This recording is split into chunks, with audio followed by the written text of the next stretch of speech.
के रहेको छ त भन्दा भगवानले ज्ञान प्राप्त गरिएको बोधि वृक्ष हो। भगवानले ज्ञान प्राप्त गरिएको ठाउँको बोधि वृक्ष हो। भगवानले पनि अन्तिम परिनिर्वाण हुने बेलामा महापरिनिर्वाण सूत्रमा बताउनु भएको छ।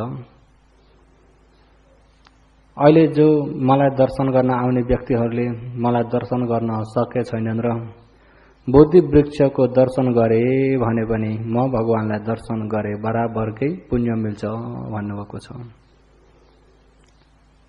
अनि त्यतिखेर भगवान परिनिर्वाण भइसक्नु भएको थियो।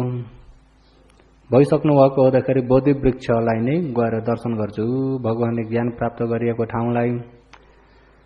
अनि भगवानले पहिलो देशना गरिएको ठाउँ यिनी 4 धामलाई दर्शन गर्छु भनेर श्रीलङ्काबाट इन्डिया मध्य प्रदेशतिर पाल्नुभयो।